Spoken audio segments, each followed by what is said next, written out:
Hey, good morning again. We'll see if this turns into the Tuesday 20 or if I erase it.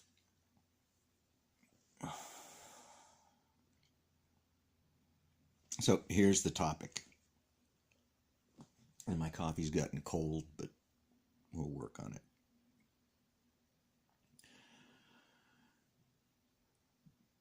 The back history of the EPA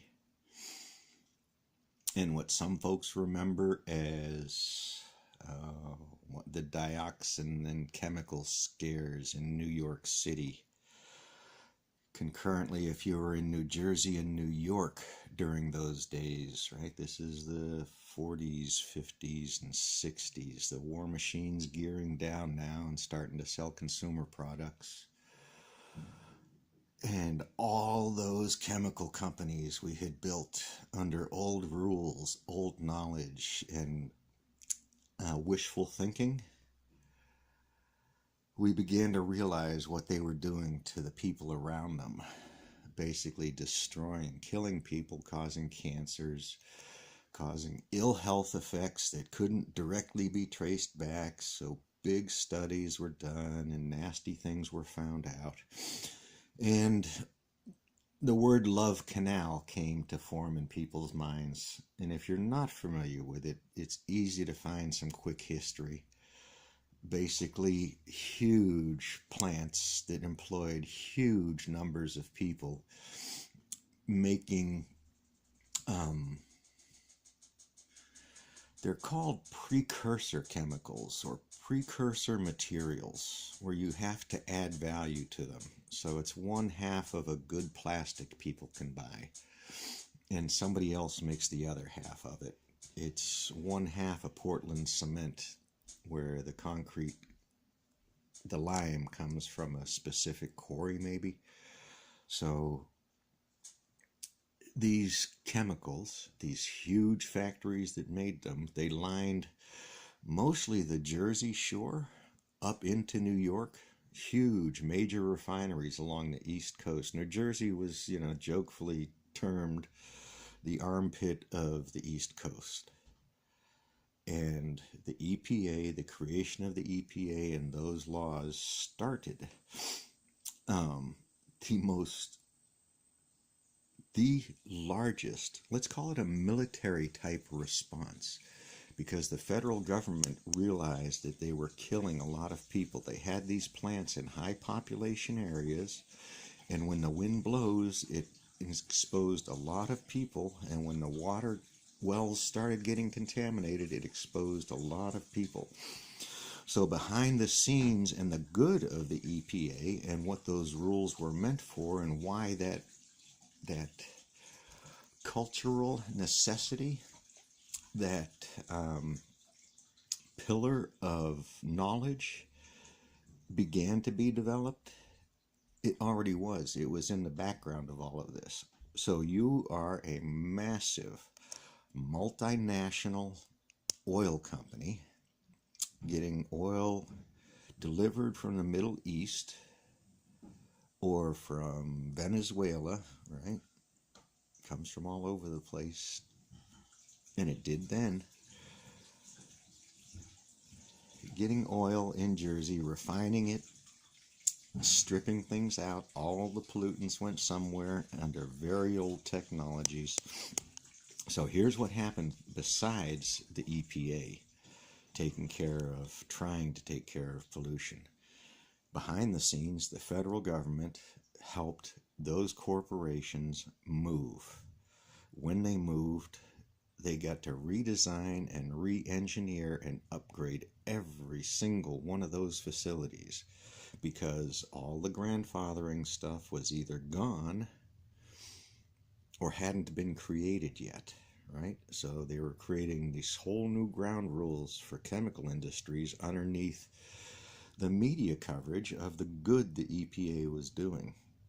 There were billions of dollars used to move huge chemical factories from the Northeast to the South.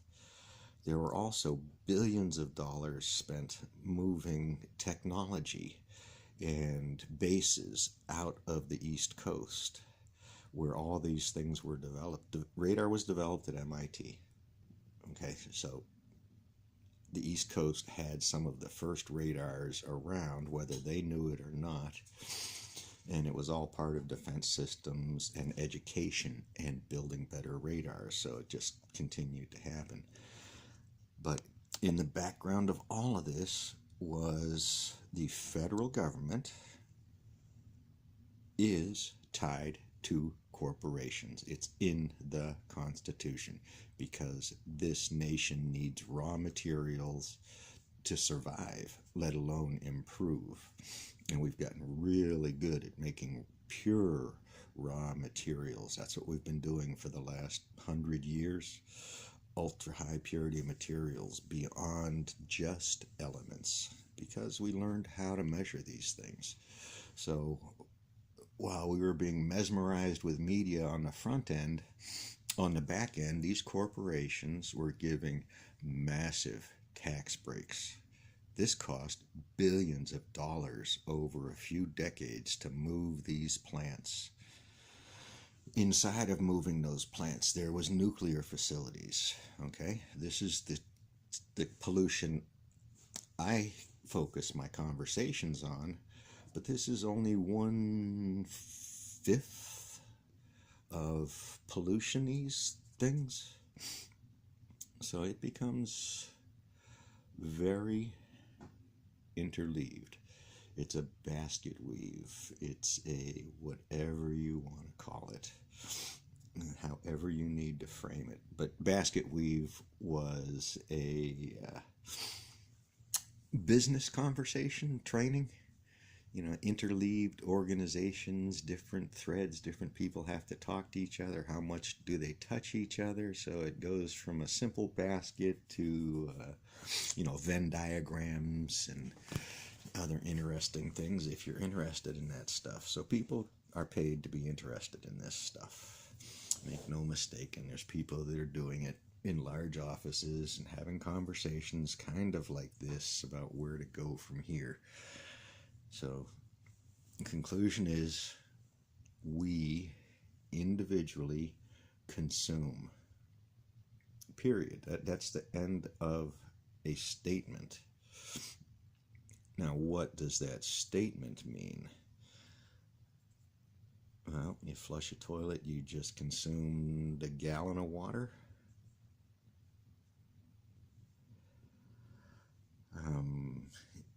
Everything that we get comes in something, right? It comes in the faucet, it comes in a can, it comes in a bottle, it comes from a garden hose. So we consume, and there's a price for consumption. So there's a basic balance of living on the planet and what you can consume and what's available to consume. And if you can't go hunt for it, if you don't know to go hunt for it, then how can you consume it? How can you make something to sell? So some of these this barter and trade helped develop faiths, helped develop professions, helped develop skills, helped people see what the value of focusing on some specific things is versus less specific things. So the hunters and gatherers and the farmers and laborers somehow saw value in giving free time to others to do something. But without the farmers and the hunters, the tribe would just be a bunch of individuals, right? So they start to rely on each other. And the hunter goes out knowing the old man in the back corner might invent a candle someday because somebody found fire. We figured fire out. We can hunt, we can gather, we can farm now. We notice that animals run cyclically through our woods, and we begin to develop skills in hunting antelope versus jackalopes versus snakes and the things that would want to kill us if they needed to. And then we learned things don't kill us if they don't need to, mostly. And we played with fire. Europe went through the Dark Ages, and a part of that Dark Ages was they burnt all their forests, they discovered coal, and people needed to cook, so coal got brought into households, or households came with coal, or whatever the story was. And they're still not writing many books those days, so how is all this passed along? How do these folks know what's good coal and bad coal, or one rock from another rock is coal? These things are cumulative and build up since before we started writing. Our history before writing is so long and so deep, it's hard to fathom. But this is what happened. This is the other layers of the huge chemical factories' moves down to the South. The South had massive amounts of water available and using the ocean, but it was salt water. The industry had to deal with fresh water before, and it was pretty clean fresh water, so not many worries. To change to saltwater processing, saltwater cooling, saltwater energy transfers, we learned how to harvest metals from water. And when you put some numbers in there, there are less of these minerals in water because they're spread out. You have to use billions of gallons of water to get ounces or grams or pounds of some type of minerals back out. And the minerals are salts. Salts include many metals. Salts include, whatever dissolved solids can be. So not to make this easy, but it's 20 minutes and I got 18 left. So these are complexities of the rest of the world. We saw through the media, and any of you, my neighbors, can go find stories of burning rivers back in the 40s and 50s and 60s. Whole rivers on fire, and the rivers catching a city on fire, or the city catching the river on fire. These were cities in America. This is what we had built, and it was built over lifetimes. And frankly, as we learned the bigger picture, we decided to do something about it. This is how good we are. This is why the East Coast wasn't wiped out, why more people didn't die from pollution. We can debate the numbers all over the place. We can't debate whether these things happened or not. I'm not using beliefs to back up my conversations. I may misspeak about what I've learned and understand from, 60 years, 62, close to now. So I can file my Social Security papers and pray and hope like the rest of us good souls do. So these are the challenges with pollution. Southern states made a Faustian bargain with polluters. They brought so many good jobs, a whole lot of jobs that only really needed you to turn valves and be careful. And you might spend 2 hours walking to a valve to turn. This is how big some of these places are. You use bicycles to get to a valve. And then controls came in, and remote controls came in. And you could see the valves and turn them from a cabinet somewhere and do some tuning, and things got better. And engineers had to watch this because the pipes wore out in 5 years. So the next set of pipes that's put into that facility gets upgraded to a new metal that 10 years ago didn't exist, but it's a stainless steel specialty metal that By the way, I went in the factory that makes those metals, that casts those castings, that makes the world work, and worked on the machines that certify the purity of the metals. Did they use those machines right and log everything right? I can't answer to, because that wasn't my role. I'm not an auditor, but I observe processes that affect how that instrument would be used. So for a metal lab doing AC or DC spark sampling techniques for foundry metals is going to be a dirty, dusty lab. For a base foundry, you go to a high purities facility, and it's like walking into a moon lab, a NASA lab, because they're measuring in parts per million, and contamination is easy in the parts per million land. If they didn't step up that from, say, a recycling foundry that's just looking for radioactive things, because another video, or they're trying to make some standard of metal that just doesn't have very high tolerances. So they're making, an engine casting is different metal than a sledgehammer that's cast for a rock crusher. How did they know it was the metal? There was a big blow up here recently with a defense or a NASA contractor either not analyzing samples correctly, not recording it correctly, misinterpreting the information, misapplying the information, or flat out lying to cover very large contractual obligations that are going to cost them money, because this is a business.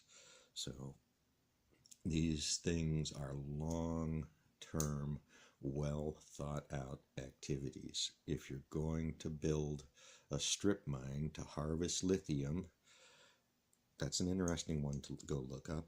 Where are the lithium mines in America? Remember, lithium is, if you go look at the MSDS, Manufacturer Safety Data Sheets, which are required by federal laws, if you go look at CDC information on lithium, you'll see there it is a drug, and a rather interesting one. So are workers in a mine concerned about lithium as a drug? Should they be? Should they be able to ask this question? Should they be able to get an answer for this question? These are challenges to conversations. These are why the rabbit holes that some people offer up sometimes need a Cheshire cat sitting in the hole waiting for them, because it is an easy way to create a non sequitur that's a true non sequitur versus a false non sequitur. The obtuse versus the parallelogram. Where are we going? Where are we trying to get to? Where's your road lead? So, a lot of philosophy in these things. Maybe too much. But